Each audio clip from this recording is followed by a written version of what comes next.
Queremos o teu nome engrandecer e agradecer-te por sua obra em nossas vidas. Confiamos em teu infinito amor, pois só tu és o Deus eterno sobre toda a terra e céu. Glorificamos o teu nome, Jesus. Obrigada, Senhor, porque estamos aqui mais uma vez, reunidos como igreja, reunidos como congregação.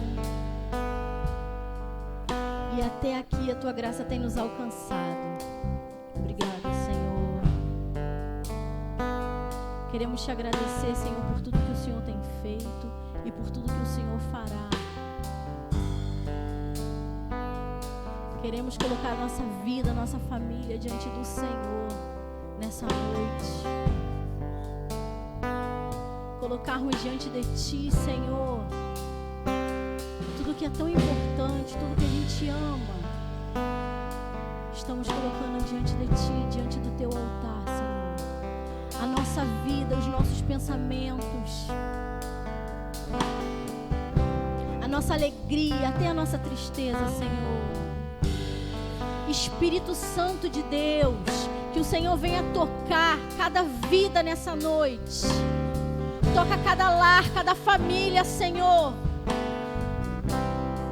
Aqueles que estão em casa e aqueles que não estão, Senhor. Aqueles que estão trabalhando nesse momento, mas que estão ouvindo esse culto. Alcança todos eles. Espírito Santo de Deus, clamamos pelo Senhor nessa noite. Encha a nossa casa com a Tua presença, Senhor. Encha a nossa vida com a Tua presença, Pai. O Senhor é o nosso refrigério, aleluia. O nosso socorro, presente na hora da angústia, aleluia. Engrandecemos o Seu nome porque o Senhor é Deus. E não há outro como o Senhor. Adore o Senhor aí na sua casa. Nós estamos começando esse culto com adoração. Então, seja livre, meu irmão. Seja livre, minha irmã. Abra os seus braços aí onde você estiver. Levante as suas mãos e fala: Pai, Abba Pai, estou aqui, Senhor. Venha me impactar nessa noite, Senhor. Me encha com a Tua presença, Senhor. O Senhor é grande, o Senhor é poderoso, o Senhor é santo, o Santo de Israel. Seja adorado, Espírito Santo de Deus. Nós queremos nadar nos rios do Espírito essa noite. Nesse momento, pega o link desse culto e vai passando para outras pessoas. Vidas precisam ser impactadas pelo poder de Deus. Vidas precisam ser alcançadas pelo poder de Deus. O Senhor é soberano. Tu é grande, Senhor. Queremos o Teu nome engrandecer. Queremos o Teu nome engrandecer. Queremos o Teu nome engrandecer. Que a paz do Senhor Jesus esteja conosco. Ofereça esse culto ao seu Deus. Ofereça esse culto ao seu Senhor. Que chegue ao céu como um cheiro suave. Aleluia.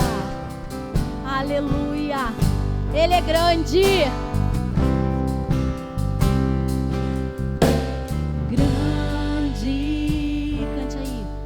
É o Senhor e muito digno de louvor.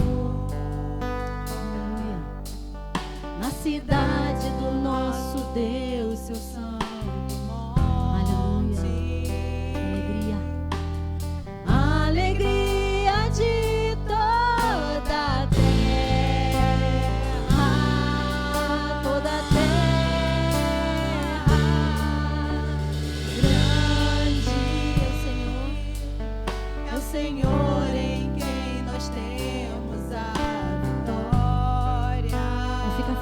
meu irmão. E que nos ajuda contra o inimigo. Se derrama diante dele. Por isso diante dele nos prostramos. Nos prostramos. Queremos o teu nome engrandecer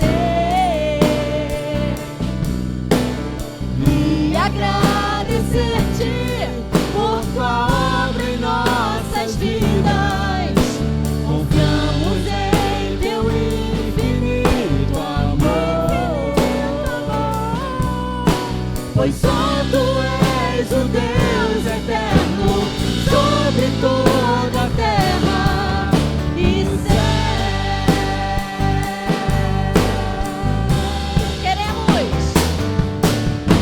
Queremos o teu nome engrandecer. Seja adorado, Senhor.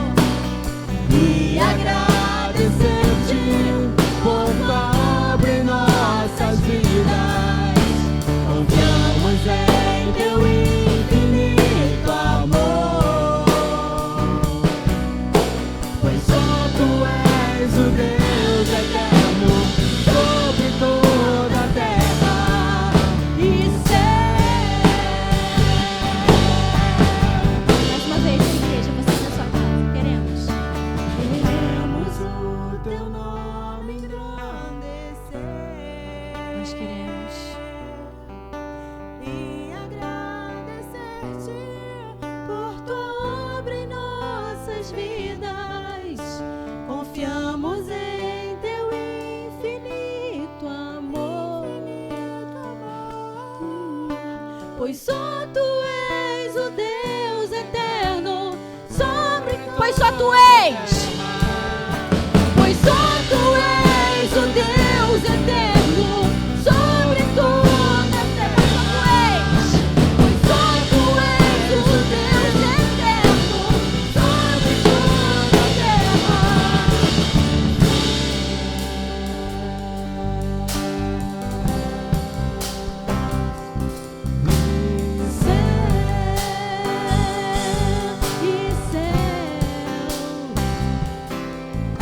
E céu. Aleluia. Você pode aplaudir o Senhor aí na tua casa. Deus é maravilhoso. Deus é fiel. Deus é poderoso. Abraça a pessoa que está aí do teu lado. Dá um beijo na tua família. Aproveita esse momentinho agora. Passa o link do culto para frente, meu irmão. Deus tem tanto para falar nessa noite, para falar aos nossos corações. Tantas coisas que a gente precisa falar para o Senhor também. Tantas coisas que precisam trabalhar aqui, ó, dentro da gente. E a gente não pode deixar passar não, meu irmão. O Senhor é bom demais. Queremos correr para os teus braços, Senhor.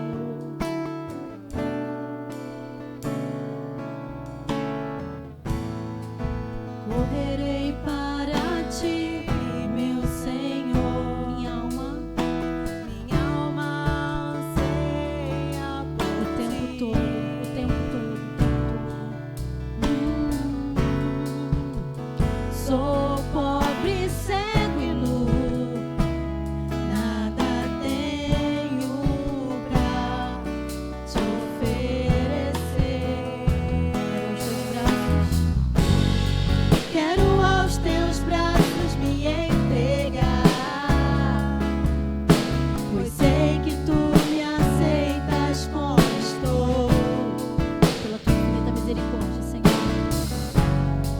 Preciso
Sei que tu me aceitas como estou. Preciso do teu ouro. Purifica-me, Senhor. Meu Senhor, reina sobre mim. Eu me rendo a ti. Eu me rendo a ti. Reina sobre mim. Sou tua noiva, espero e anseio por ti. Reina sobre mim. Eu me rendo a ti. Eu me rendo a ti. Reina sobre mim. Sou tua noiva, espero e anseio por ti.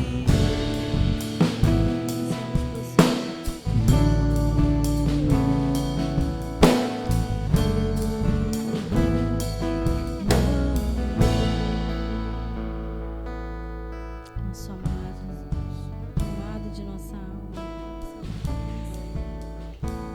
Aleluia. Amém,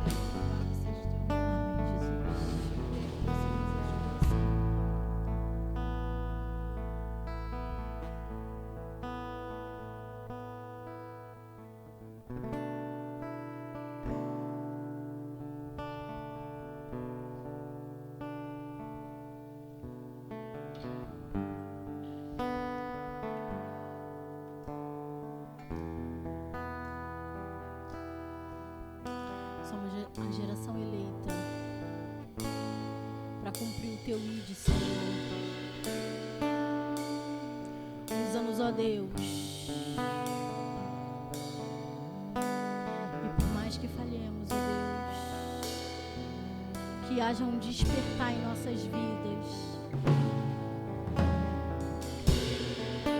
Somos trabalhadores do teu reino, Senhor. Servos do teu reino, servos do Senhor.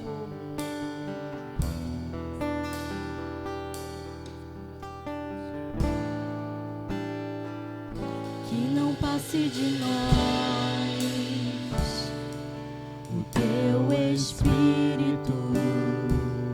Tudo o que foi dito a nós venha se cumprir. Que não seja preciso que se levante outra geração. Que vá avante, venha sobre nós e realize o teu querer.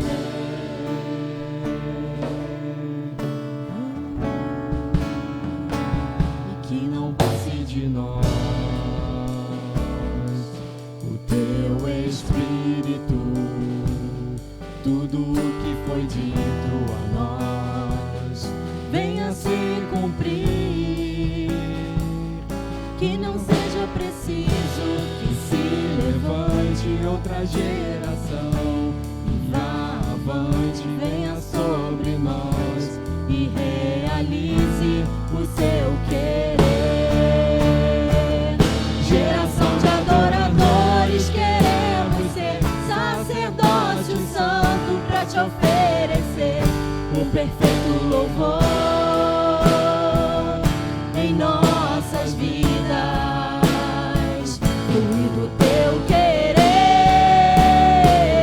Geração de adoradores, queremos ser sacerdócio santo pra te oferecer o perfeito louvor em nossas vidas. Fluir do teu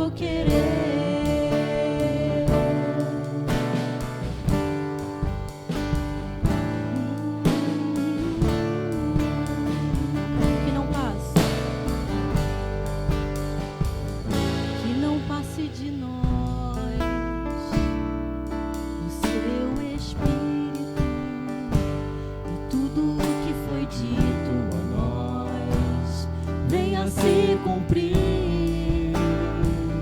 Que não seja preciso que se levante outra geração, que vá avante, venha sobre nós e realize o seu querer. Geração de adoradores, queremos ser sacerdócio santo para te oferecer o perfeito louvor em nossas vidas, fluir do teu querer. Geração de adoradores, queremos ser sacerdócio santo para te oferecer um perfeito louvor em nossas vidas, fluir do teu querer.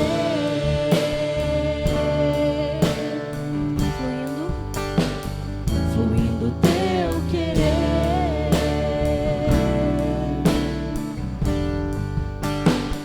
fluindo o seu querer.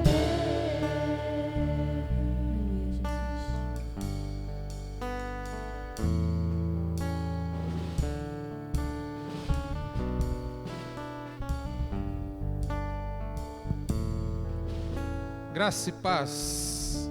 Amém. Que bênção estar com vocês.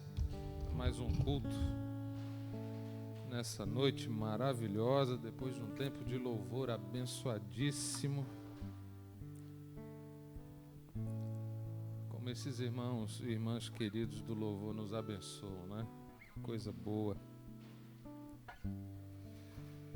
E eu gostaria que você abrisse a sua Bíblia comigo no Evangelho de Mateus,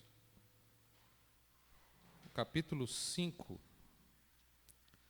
Nós vamos ler os versos 14, 15 e 16.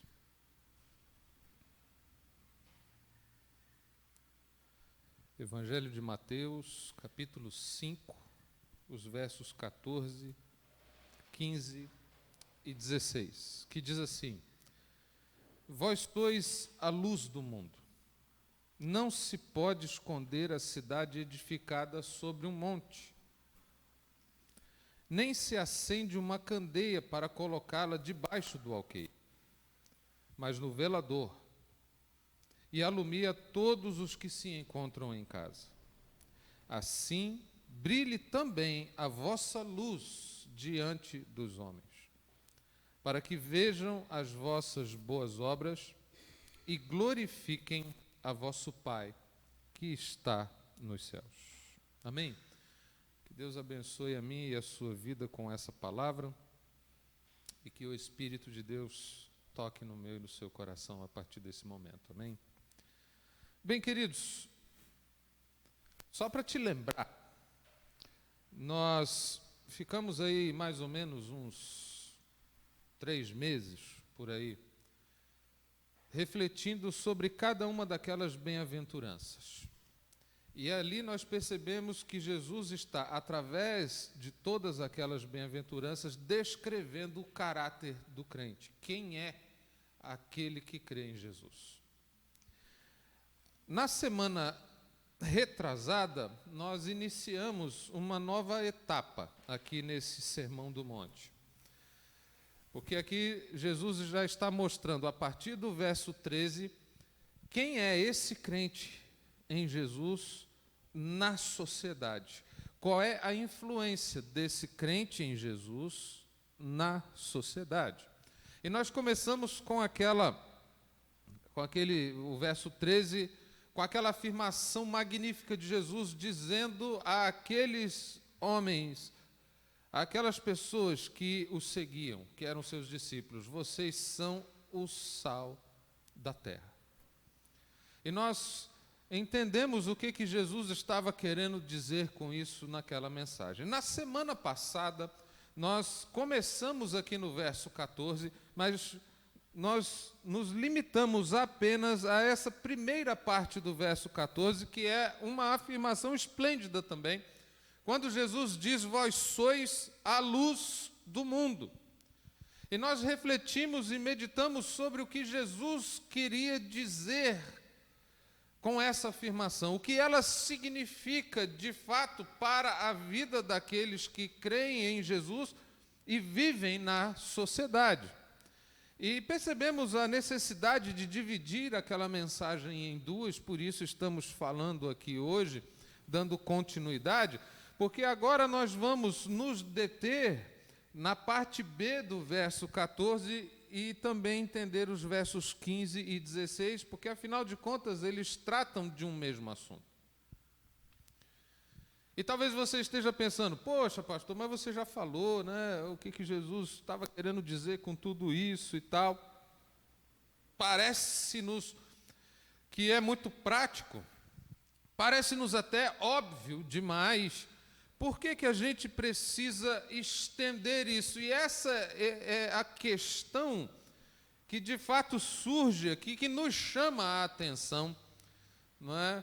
E se Jesus deu uma atenção a isso de uma maneira mais prolongada, é porque de fato existe uma necessidade de compreender melhor quem é esse crente na sociedade, a influência que ele exerce na vida em sociedade pelo fato de crer em Jesus. E aí, será que esse microfone, esse chiadinho, tá tranquilo, né? Então tá bom. E é interessante a gente perceber isso aqui, porque há uma distinção muito clara no pensamento de Jesus sobre aquele que é um discípulo que segue Jesus, daquele que é meramente um religioso. E é por isso que ele explica um pouco mais essa questão. É por isso que ele trabalha mais o conceito de ser luz. Exatamente para fazer uma distinção daqueles que professam uma fé, que têm um discurso, daqueles que falam algo, mas a vida na sociedade revela uma prática diferente do discurso. É por isso que Jesus, ele embora trate daquilo que seja básico e elementar, mas ele o faz exatamente para traçar uma linha divisória e dizer, olha, não basta você ter o conhecimento, não basta você saber que você é a luz do mundo, você precisa viver, agir como luz do mundo. Para diferenciar esse crente em Cristo Jesus dos demais religiosos. E aqui há algo que eu gostaria de então entrar um pouco mais com vocês nessa reflexão. De ordem prática, não é? Essa vai ser uma reflexão assim muito prática, muito objetiva, muito real. Ela não é tão conceitual, ela não é tão filosófica, muito pelo contrário, ela é extremamente prática. E para isso, para que entendamos esse papel do crente na sociedade de uma forma bem prática, eu vou utilizar aqui 3 palavras, que nós vamos conversar sobre cada uma delas, que elas vão nos revelar a praticidade, não é, da vida do crente em sociedade. A primeira palavra é o óbvio. É assim mesmo, óbvio. E por que a gente já começa com o óbvio? Porque quando Jesus diz que somos a luz do mundo, nós já entendemos as aplicações disso de maneira pessoal, a gente precisa entender a aplicação disso agora no mundo, na sociedade. Quando ele afirma isso, ele está apelando para o óbvio. E o óbvio é, o que você espera da luz? Certamente você não espera que a luz cause trevas, certo? Não tem o menor cabimento. Certamente você não espera da luz nada além do que iluminar. Então, quando Jesus diz que nós somos a luz do mundo, Ele está nos chamando a atenção. Deixa aqui, beleza? Isso. Oi? Pode trocar?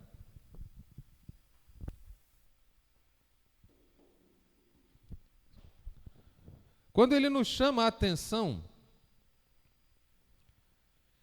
do que é óbvio, Ele está ressaltando a necessidade de que nós entendamos o seguinte: como afirmamos na semana passada, Ele nos fez luz. Ele não apenas nos iluminou, Ele nos tornou luz. Nós somos tais quais luzeiros no mundo.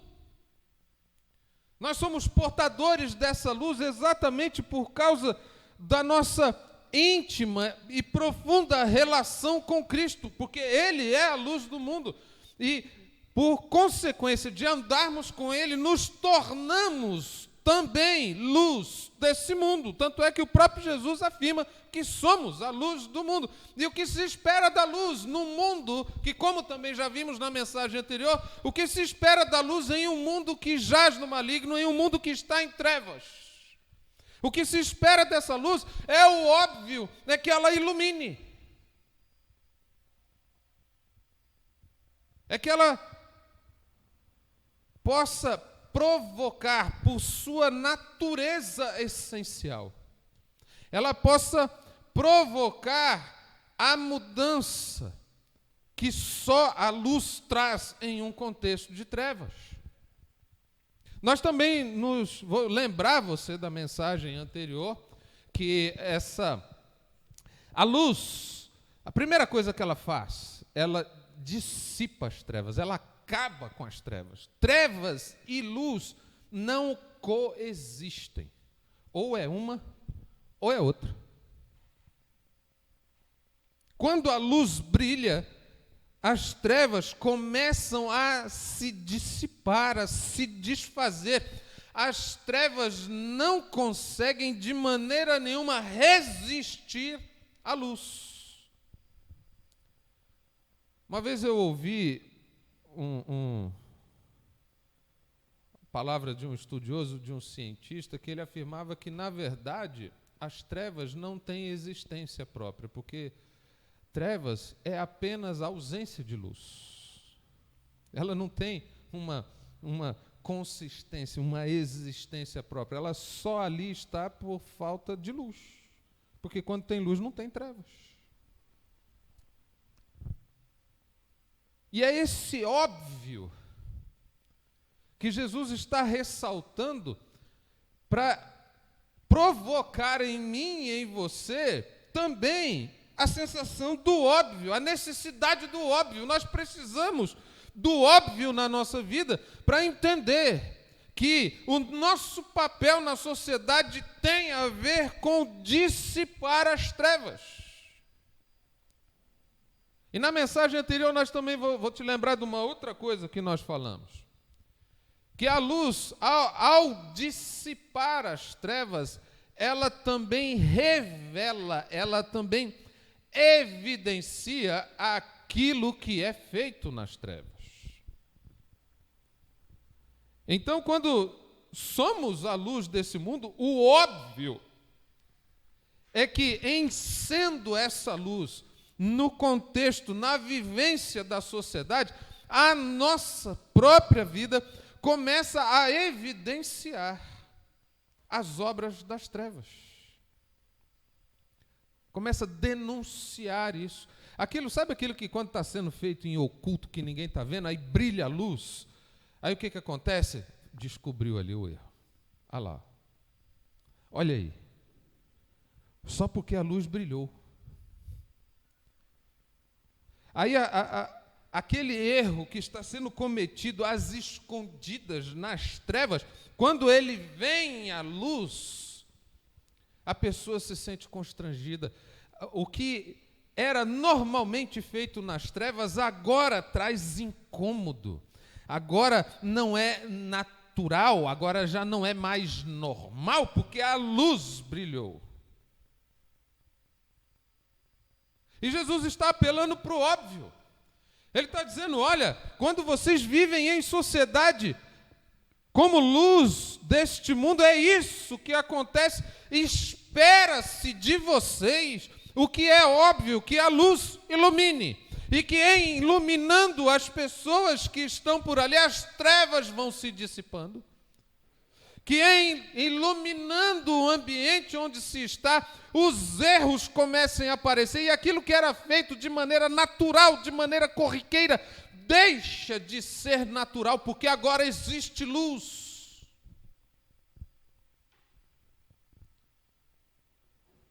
O óbvio disso, na prática, é o seguinte. Você é um discípulo, um seguidor de Jesus. E você chega no seu ambiente de trabalho. Ambiente de trabalho com um viés de corrupção, com um viés completamente... Aquelas coisas que são feitas às escondidas, e apenas por causa da sua presença, da maneira como você vive, da maneira como você age, por causa de quem você é em Cristo, as pessoas ali, elas já não conseguem mais agir daquela maneira. Elas sequer conseguem tentar cooptar você, porque o seu padrão de vida e de ética e de espiritualidade é tão elevado que elas percebem que aquilo não combina, que não vai, aí o esquema já não acontece mais do mesmo jeito, pelo simples fato de que, não de que você é alguém moralista, mas pelo simples fato de que você é alguém que ama e segue a Jesus.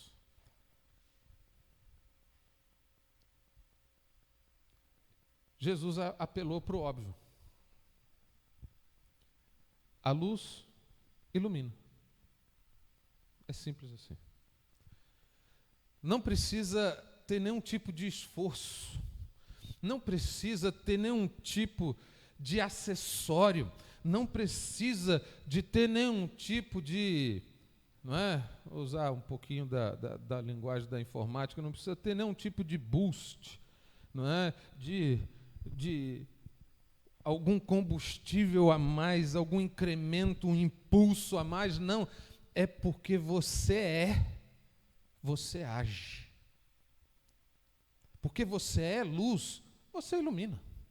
Porque você essencialmente foi feito em luz desse mundo, a sua vida, ela provoca esse tipo de coisa onde quer que você esteja. Agora, esse óbvio, eu imagino que esse óbvio está te beliscando, né? Esse óbvio está te incomodando, não está não? Esse óbvio está assim, pegando ali, apertado em você, você já está aí sentado na cadeira, incomodado, porque você está pensando, meu Deus, isso é óbvio, claro que é óbvio, mas a minha vida não está óbvia. A minha vida não está assim tão óbvia.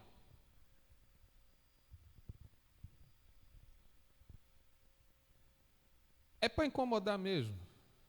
É para você se sentir incomodado, porque se a tua relação com Cristo é uma relação de filiação, onde você é feito filho de Deus, onde você é tornado nova criatura, as coisas velhas passam, tudo se faz novo, onde você é feito luz desse mundo, então o óbvio é que essa luz de Jesus em você brilhe diante dos homens. É o óbvio. É o que se espera. O único papel da luz, único, ela não tem outro papel. O único papel da luz é iluminar. E é por isso que Jesus traz o óbvio à tona. Porque, infelizmente, esse óbvio não é assim tão óbvio na vida de muita gente. Mas vamos continuar aqui, porque depois, lá no final, eu vou pegar essa parte toda, vou costurar com tudo que foi falado aqui e a gente vai aplicar na sua vida. A primeira palavra é o óbvio. Agora, Jesus usa uma outra palavra para demonstrar a presença desse crente na sociedade. e o impacto que ela causa, ou que deveria causar. E essa palavra é o ridículo. Ridículo. Você ouviu bem, isso aí mesmo, ridículo. Porque ele diz aqui: não se pode esconder a cidade edificada sobre um monte, nem se acende uma candeia para colocá-la debaixo do alqueire, mas no velador, e alumia todos os que se encontram na casa. Você está percebendo aqui o ridículo? O ridículo de uma luz que deveria brilhar, que deveria iluminar, mas é uma luz que tenta se esconder da sua própria natureza. Isso é ridículo, ridículo, horrível. Como assim? Você acende uma lâmpada e depois a coloca debaixo de alguma coisa para encobrir aquela luz. Isso é ridículo. É como se você acendesse os faróis de um carro e depois de acesos os faróis do carro, você abre a tampa do capô, pega um pano preto bem denso, bem grosso e coloca ele ali naquela parte onde o capô acopla na lataria do carro, e você coloca ela ali de maneira que ela cubra aqueles faróis, e aí você fecha o capô e vai viajar de noite. Ridículo! Ridículo! Para que acender o farol então? E Jesus chama o ridículo de alguém tentar esconder uma cidade edificada sobre um monte. É ridículo. Ridículo, horrível. Ele demonstra o quão ridículo é você acender uma candeia e colocá-la debaixo da cama. E ele chama o ridículo aqui para dizer para mim e para você que eu e você, que somos filhos de Deus, que somos luzeiros desse mundo, mas que quando nós tentamos nos esconder, nós somos ridículos. E ridicularizamos a essência mais bela, mais poderosa daquilo que somos em Cristo e da nossa função em uma sociedade. Quanta gente fica se escondendo dentro de 4 paredes de um templo religioso, evangélico, porque ali diz quando você tem que levantar, quando tem que sentar, quando você canta, quando você ora, quando você fica quieto para ouvir e tal. É muito tranquilo, muito fácil ser crente aqui. Quantas pessoas se escondem porque querem servir a Deus apenas dentro de um contexto de culto, embora nós façamos isso, servir a Deus esteja, esse serviço a Deus esteja contemplado em tudo o que fazemos no culto, mas quando as pessoas restringem todo o seu serviço a Deus, a atividade cultica, elas estão agindo de maneira ridícula, estão se escondendo. Quantas pessoas usam o Salmo 1 como forma de criar uma compensação, uma teologia do afastamento, uma teologia do ostracismo, uma teologia que se em si mesma, que fica enclausurada. Quando diz lá, né, bem-aventurado é aquele que não anda no conselho dos pecadores, não é, que não se assenta na roda dos escarnecedores. Aí vem o crente, ridículo, mas o crente. Sabe, lá no meu trabalho, o pessoal é mundano demais, eles falam muito palavrão, eles são muito obscenos, aquela coisa, né? E eu não me sinto bem. Então, sabe, eu não fico lá perto deles, porque, sabe, é muito ruim. Eles ficam escarnecendo, ficam lá gozando, falando besteira. Sabe? Eu não quero isso não. Eu quero. Sabe o que eu faço? Sabe o que eu faço? Eu fico ali. Tem uma outra irmãzinha, ela é crente, uma mulher de Deus. Aí a gente vai lá para o refeitório e a gente fica lá orando. Ridículo!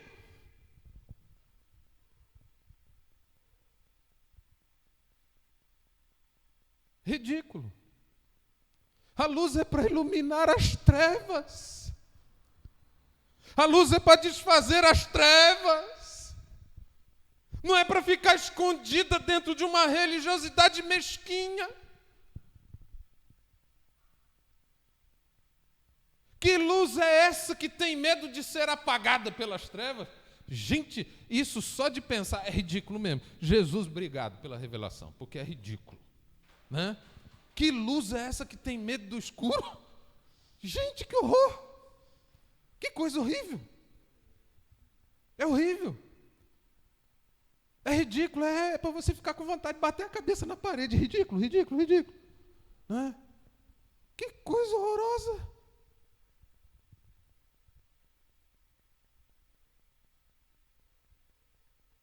Uma vez uma pessoa me perguntou, uma pessoa crente, o filho dessa pessoa não era crente, estava lá no baixo espiritismo. E aí ele ia ter lá uma cerimônia lá, como se fosse o batismo na igreja, né? E chamou os seus familiares, seus pais para ir, né? Ai, pastor, o que eu faço? Eu disse, vá.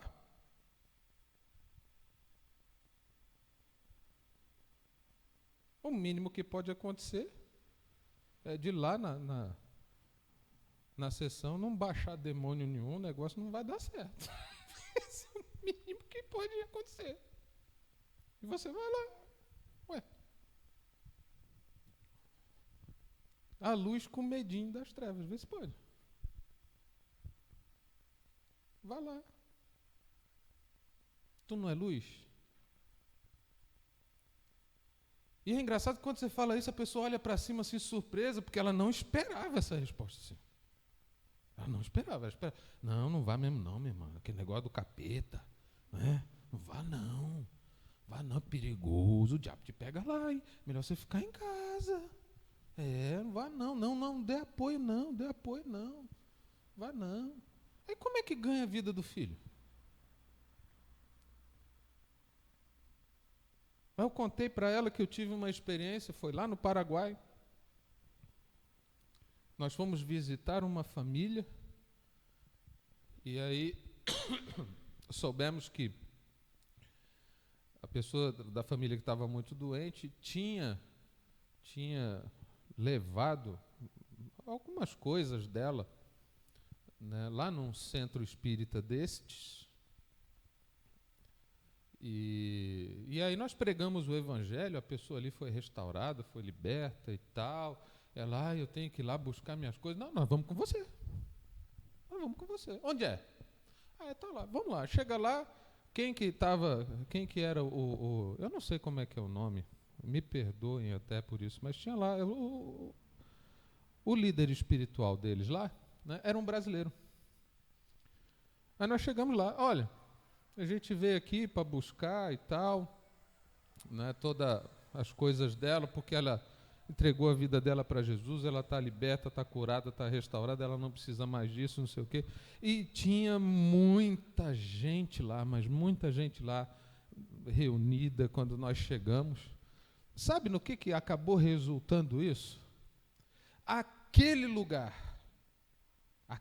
naquele momento, se tornou um lugar onde nós pregamos, a gente pregou o evangelho para aquela gente toda, fizemos apelo e tudo, a turma levantou a mão, aceitou Jesus, a gente orou por todos eles lá, e inclusive pelo dono do lugar, e aquela coisa toda. E, gente, tem uns crentes aí que parece que é feito de açúcar, bate uma aguinha nele, desmancha todo.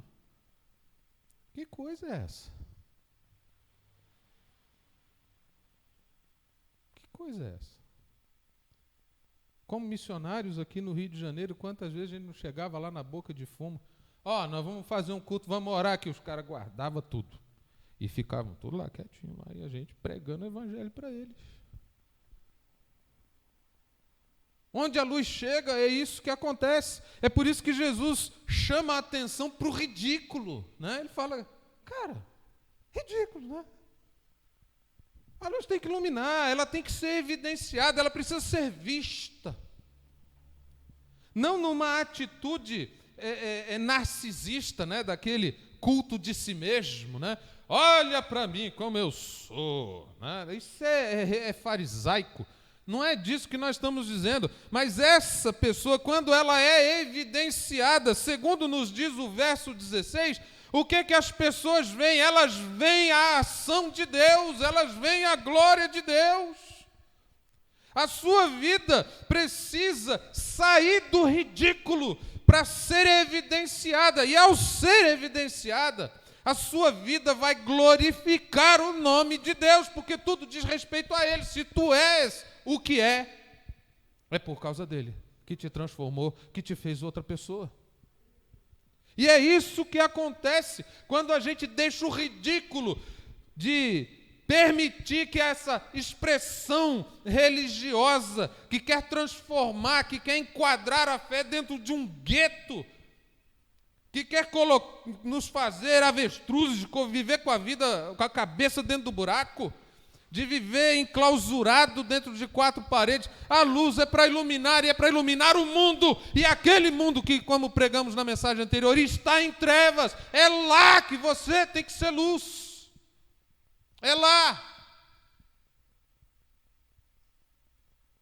É lá que o nome de Deus tem que ser glorificado. Nós acabamos de sair de um período de louvor abençoadíssimo aqui, que coisa gostosa. Como é bom a gente poder adorar a Deus, não é? Agora, melhor ainda, é quando você está ao lado de pessoas que não o conheciam, mas acabaram de conhecê-lo, e elas começam a glorificar esse Deus. Ei, que coisa tremenda, você não tem noção. Você não tem noção do que é isso. Essa semana eu ouvi um testemunho em um dos nossos Conects. Eu escutei muita coisa boa. Como eu fui edificado, como eu fui abençoado. Meu Deus! Em cada um dos Conects. Mas eu quero só separar um testemunho. Uma pessoa que entregou a vida dela a Jesus há pouco tempo. Há pouco tempo. Foi o último batismo que fizemos, inclusive, aqui na igreja. E ela tinha os seus problemas. Um deles era um problema com o tabagismo, desde os 15 anos de idade. Você sabe o que é isso? Você sabe qual é a dependência química que essa pessoa tem? De tanto tempo. Uma pessoa já, uma idade considerável. E no dia do batismo dela, ela pediu: Jesus, me liberta disso. Eu não aguento mais isso. E do dia que ela foi batizada em diante, ela nunca mais fumou. Aí tem gente, ela decidiu, né? Para quem não entende nada de dependência química, está falando besteira, não é? Quem nunca viu alguém com crise de abstinência, está falando besteira. Agora, para quem entende disso, sabe que foi um milagre. Que foi Deus transformando ela. Eu estou muito feliz. E aí você vê um louvor desse saindo dos lábios de uma pessoa dessa. Não tem sensação melhor de adoração a Deus do que isso. De ver as trevas sendo dissipadas, de ver o diabo sendo envergonhado. Que coisa maravilhosa. É por isso que Jesus, ele fala do óbvio, ele fala do ridículo, para nos chamar a atenção. Olha, vocês têm que ser luz aí na vida dessa gente que está em trevas. E o que para a pessoa era normal deixou de ser. E não por uma conveniência religiosa. Porque eu, como pastor dessa pessoa, jamais a condenei por conta daquele vício. Mas eu tinha certeza de uma coisa: ela não permaneceria no vício. Eu tinha certeza disso. E agora eu quero encaminhar essa mensagem para o final, com a última palavra, em que Jesus demonstra como deve ser a nossa relação, como crente que somos, como luz do mundo que somos num mundo que está em trevas. E a palavra é inútil. Inútil. Isso mesmo que você ouviu. Inútil. Sabe o que é um troço inútil? É um troço que não serve para nada. Né?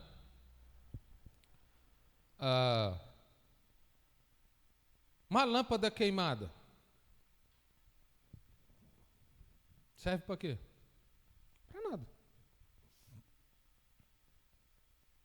Porque ela foi feita para quê? Para iluminar. Se ela não ilumina, ela não serve para absolutamente nada. É inútil, não tem utilidade. E no verso 13, Jesus diz que se o sal perder o sabor, o que acontece com aquele sal? Ele não serve, ele não presta. Ele não presta para nada. Da mesma forma, a luz, a lâmpada, né, a luz que deveria iluminar, ela não ilumina, ela não serve para absolutamente nada, ela é completamente inútil. Porque ela só tem uma função, assim como o sal também só tem uma função. A característica do sal é ser salino, é salgar. A característica da luz é, vamos voltar para o óbvio, iluminar. Pronto, né? Iluminar. Se o sal perde sua salinidade, se a luz não ilumina, não serve para nada. E no caso do sal, vai ser pisado pelos homens. Se torna estrado dos pés do mundo que deveria ser transformado por esse sal e por essa luz.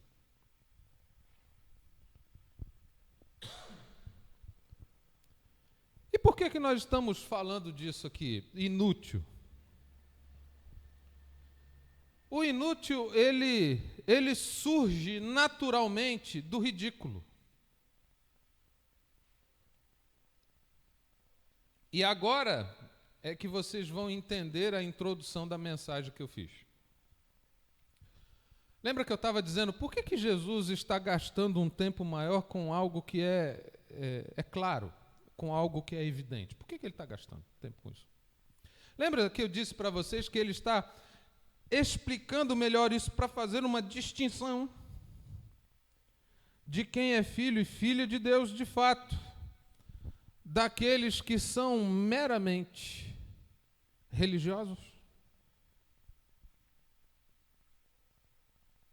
E é aqui nesse ponto que você vai entender a inutilidade dessa religiosidade que domina, que predomina na vida de muita gente. Pasmem vocês, pasmem vocês.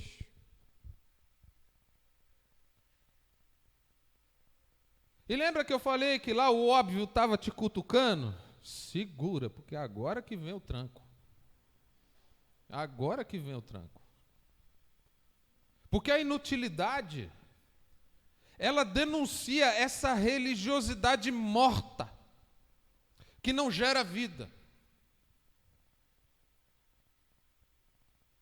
E presta atenção aqui, eu vou traçar o perfil do sujeito religioso.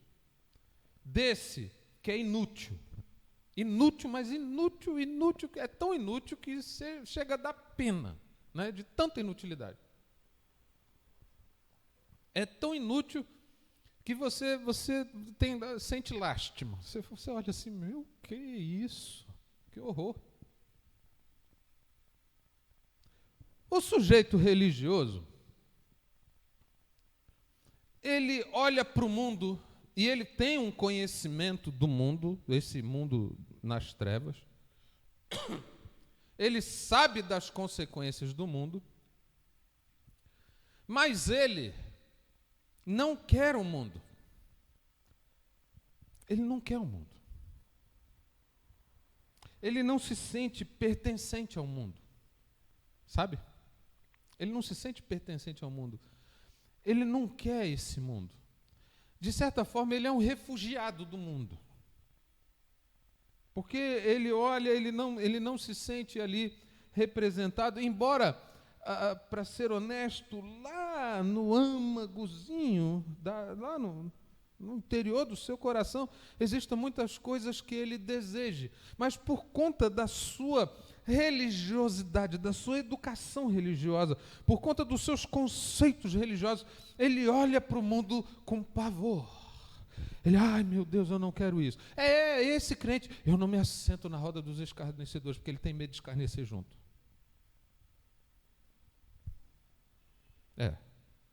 É isso. É aquele que quer, né, viver em profunda santidade. Ele só se relaciona com crentes, com homens, com mulheres de Deus, porque ele não quer o mundo. Então o mundo, preste atenção, o mundo estragou para ele, não é? Na verdade, ele... Não, eu vou pular essa parte. É muito pesado. Mas o mundo está estragado para ele. Ele olha assim. Aí, quando ele olha para o Evangelho, que ele já é o outro lado da história, né? Porque ele é religioso. Ele olha para o Evangelho e ele pensa, pô, isso não dá para mim. Não dá. Esse padrão é muito alto. Aí sabe como é que esse religioso faz para viver dentro do contexto religioso? Ele começa a nivelar tudo por baixo. Ah, todos nós pecamos. É verdade. Todos nós pecamos. Mas também é verdade que nós não devemos permanecer no pecado, porque nós temos um advogado que é Cristo Jesus, não é mesmo? E aquele que é nascido de Deus não vive na prática do pecado. Então a gente arrepende e vida que segue. Mas ele não. Ele não busca o aperfeiçoamento, ele não busca a santidade. Ele busca nivelar tudo por baixo. Não é? É aquele que, assim, se um outro peca, não é? Ele pode ter duas reações. Ou uma dele ser extremamente violento em relação a essa pessoa, porque é uma forma dele esconder os seus próprios erros, quando ataca os outros. Ou então, ele releva, né? Ele trata aquela situação como uma questão de somenos, para que ele também, nos seus erros, seja tratado da mesma forma. Então ele é um cara que estragou o mundo e ele acaba se estragando para o Evangelho, porque ele olha e ele diz, não, isso aqui não dá para mim, não dá. Quando você fala para ele que você precisa perdoar ele, mas eu tenho que perdoar essa pessoa que fez isso. Ué, o Evangelho não diz? Mas não dá não. Não dá não.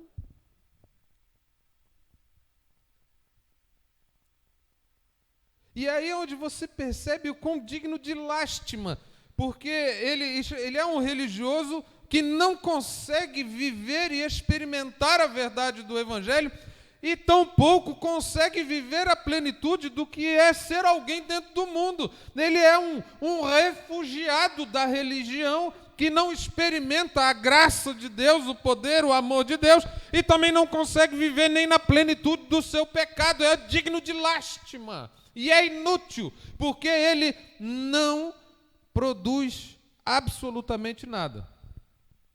Qual é o fim desse sujeito? Ele fica de fora.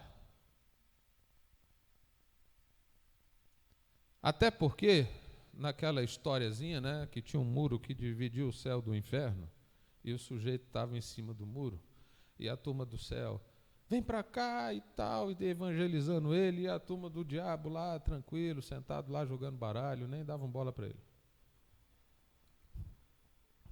Daí ele fala assim, diabo, você tem que trabalhar melhor o teu marketing.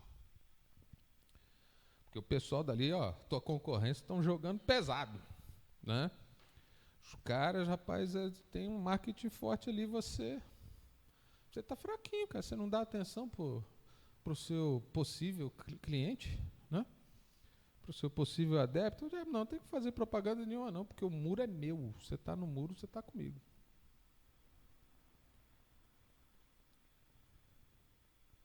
Esse religioso é comparado àquelas virgens nécias que a Bíblia chama, né? Aquelas virgens imprudentes que acabaram ficando sem o azeite. O que aconteceu com elas? Ficaram de fora. Esse religioso é comparado àqueles que no dia do juízo vão chegar para Jesus com aquele relatório. Olha, Jesus, nós arrebentamos a boca do balão e a gente fez um montão de coisas, você não tem noção. Mas a gente até expulsou demônio. A gente tinha um culto de libertação na quarta-feira lá na igreja que era do poder penteco. E Jesus vai virar assim para eles, olha, vamos para o fogo eterno que está destinado para vocês. Não conheço vocês não, vocês viveram praticando a iniquidade.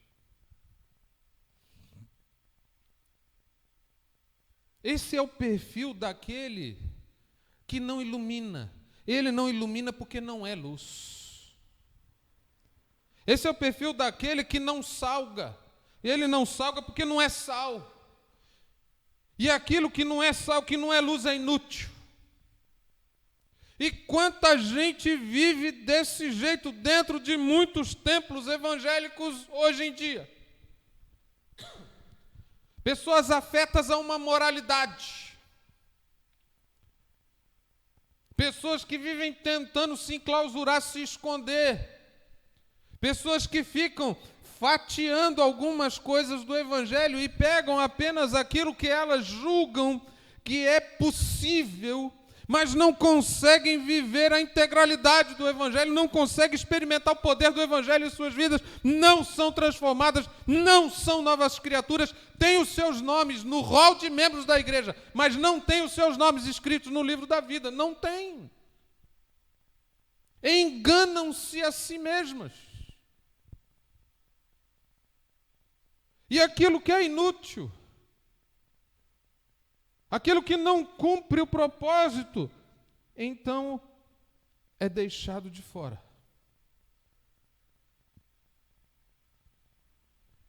Prestem atenção, nós vamos terminar isso aqui agora. Jesus falou do óbvio, a luz tem que iluminar. Se você é transformado, você é nascido de novo, então você é luz.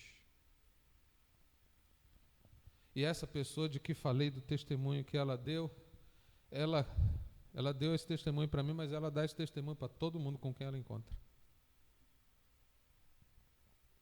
Ela fala. A boca fala do que o coração está cheio.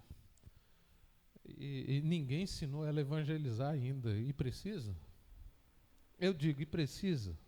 Não precisa, porque evangelizar é contar a boa nova, né? E ela conta. Simples assim.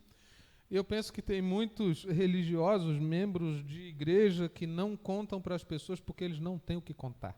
Não é? O religioso é inútil. Ele não tem utilidade. Aliás, né, deixa eu fazer aqui. Agora, isso aqui é por conta do pastor Rogério, tá? Isso é comigo. Ele não tem utilidade para o reino, mas o religioso causa muito problema. Como diria um pastor, meu amigo, crente que não dá fruto, dá galho. Crente que não dá fruto, dá galho, dá problema. E aí você olha para as páginas do Novo Testamento, quem foi que importunou a vida de Jesus, que aporrinhou a cabeça de Jesus? Quem foi? Esses religiosos que não serviam para nada, a não ser para aporrinhar o juízo dos outros. Né?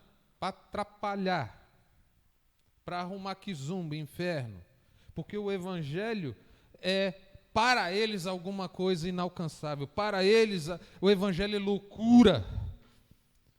Embora sejam religiosos.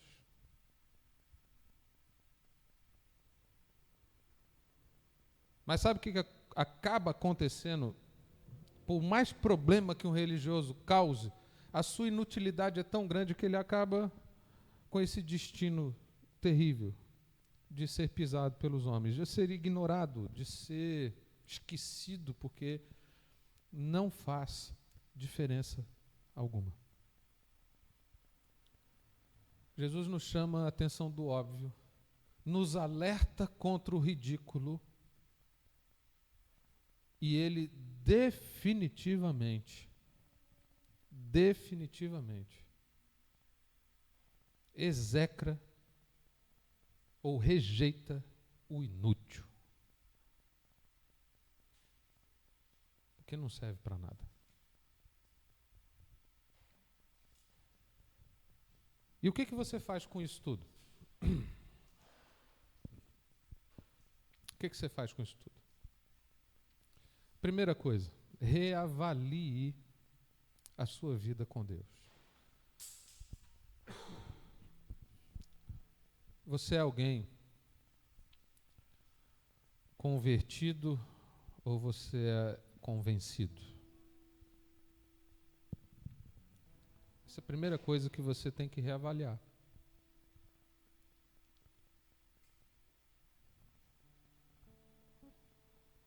Você é luz porque caminha ao lado de Jesus? Ou, na verdade, a sua vida ela tem muito mais a ver com as trevas? Isso é outra coisa para você refletir aqui. Agora, sendo um pouquinho mais positivo, eu quero fechar esse raciocínio com o que diz o verso 16. Você que é nascido de novo, você que é nova criatura, você que é filho, que é filha de Deus, assuma o seu papel de protagonismo nesse mundo que está em trevas. Brilhe a sua luz diante dos homens. Diante desses homens que estão em densas trevas, brilhe sua luz diante deles. Que luz é essa, pastor?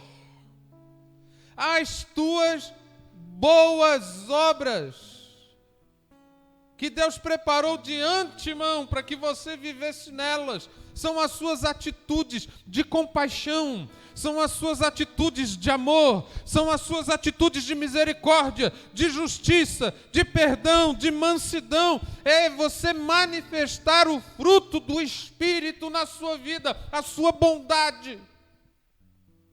E quando as pessoas olharem para as suas atitudes, para aquilo que você faz, não é exatamente o que você diz, o que você faz, elas quando olharem para o que você faz, elas vão glorificar a Deus. E vão dizer, graças a Deus por essas vidas, graças a Deus porque você existe.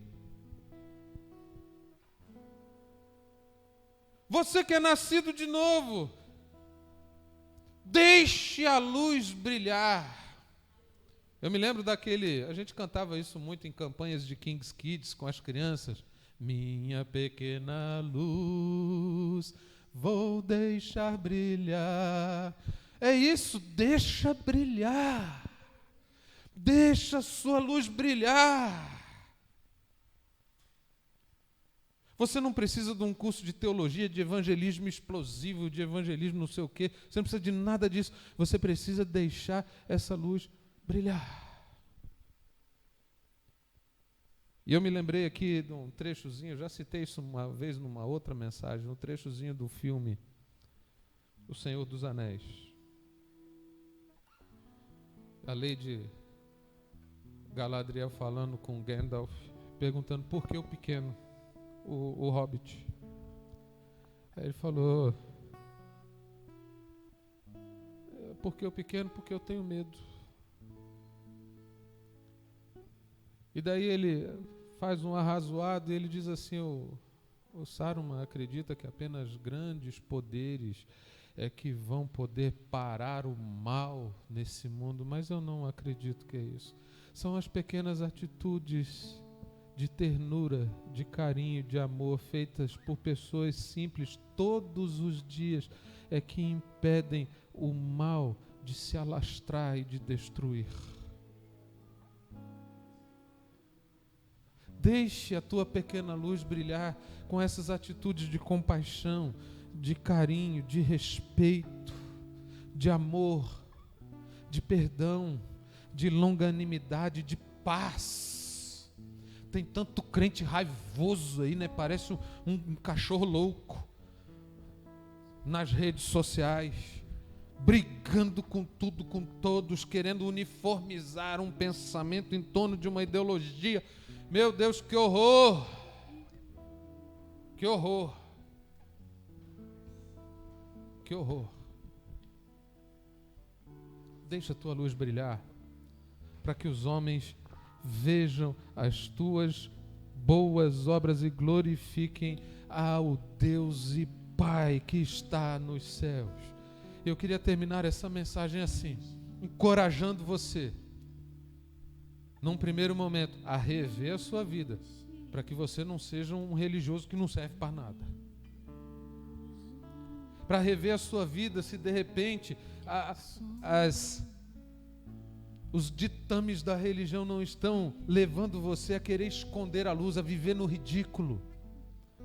Mas agora, por último, encorajando você a ser óbvio. Seja óbvio, não seja ridículo, e seja útil para a glória de Deus. Deixa a tua luz brilhar, deixa ela brilhar, deixa ela contaminar a vida das pessoas que estão em trevas e estão pedindo por uma resposta.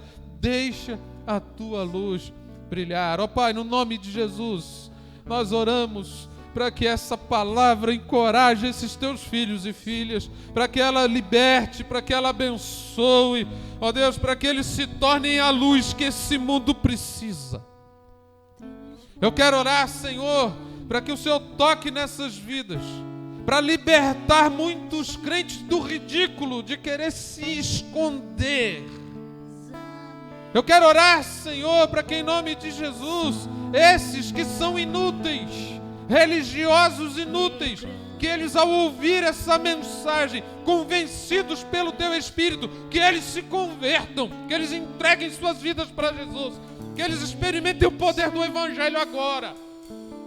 Esse Evangelho que antes era inalcançável, que ele encontre a guarida no coração destes, que agora não são mais inúteis, não mais serão pisados pelos homens, por esses que não mais serão deixados de fora, mas terão os seus nomes escritos no livro da vida. Salva esses que estão dentro de nossas igrejas e não entenderam o Evangelho ainda. Eu oro para que essa mensagem chegue a esses corações de maneira poderosa e libertadora, para que eles sejam úteis, para que eles sejam luz nesse mundo, para que as pessoas olhem para as suas boas obras e glorifiquem a Deus e não vejam apenas pessoas tentando ser melhores, pessoas tentando evitar um tipo de prática e de pecado, mas que não são sinceras e falham repetidas vezes. Eu oro para que eles se tornem nova criatura em Cristo Jesus, que as coisas velhas, esse passado religioso, fique para trás e elas vivenciem uma novidade de vida a partir de agora. E eu oro por esses teus filhos e filhas, todos eles, que têm os seus nomes escritos no livro da vida, que eles sejam agora encorajados, ó Deus, em nome de Jesus, a brilhar e brilhar cada vez mais. serem luzeiros desse mundo apenas porque eles andam na tua presença. Tu és a luz do mundo. E assim sendo, experimentaremos uma revolução. Teremos famílias melhores, ambientes de trabalho melhor, escolas melhores, uma sociedade melhor, uma vizinhança melhor, porque temos teus filhos e filhas sendo luz do mundo. É a oração, Pai, que fazemos no nome e por amor do teu Filho amado Jesus. Amém.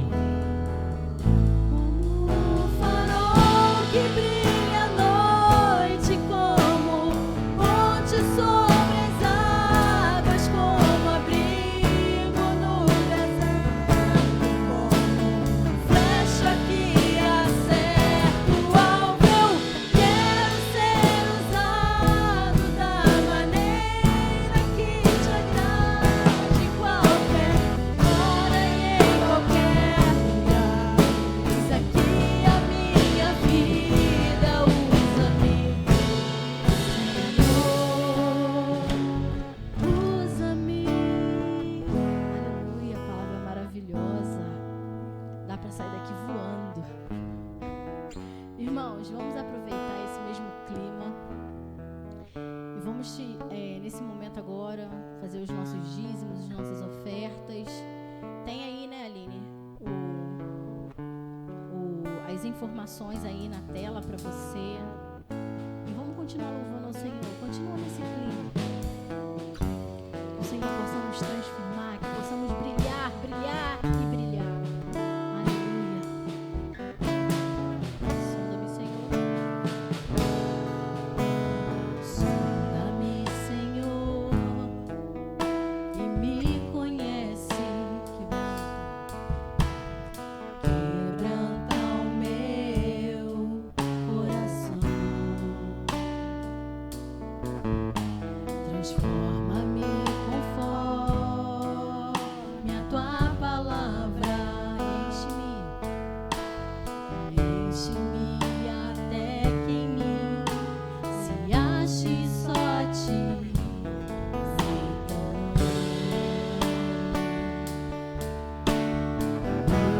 Usa-me, Senhor. Usa-me como um farol que brilha à noite, como ponte sobre as águas, como abrigo no deserto, como flecha que acerta o alvo. Eu quero ser usado da maneira que te agrade, em qualquer hora e em qualquer lugar. Eis aqui a minha vida, usa-me, Senhor, usa-me.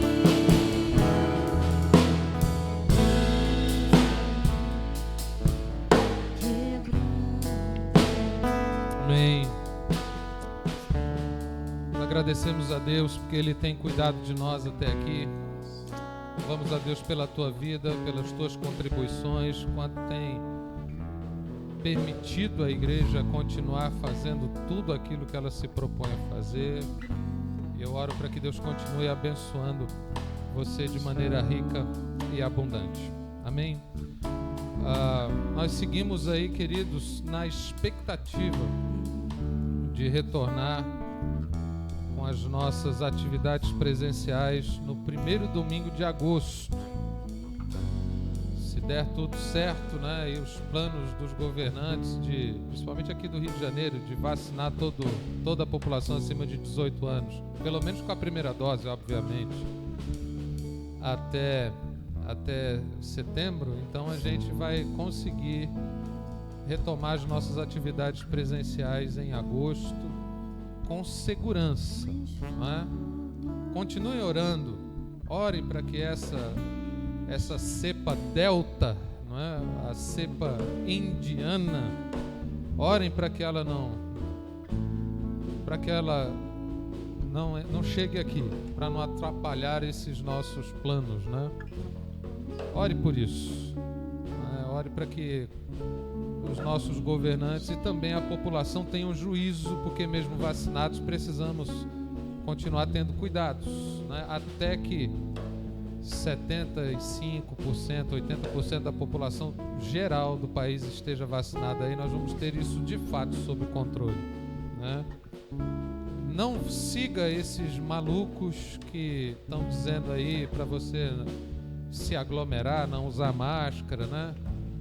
A velha história da gripezinha, né? Que vocês estão vendo que essa semana passada já atingimos a marca de 500 mil mortos no Brasil. Tem muita cidade que não tem essa população toda. Agora você imagina uma cidade inteira dizimada. É disso que nós estamos falando. Não banalize algo sério. Não trivialize a morte. Não é? E eu continuo dizendo que um culto, para mim, a ideia de um culto que possa gerar doença e morte não entra na minha cabeça. Não funciona. Culto é vida abundante, que nós experimentamos na presença de Deus, não é? Ah, pastor, a gente tem que ter fé. Leia Provérbios.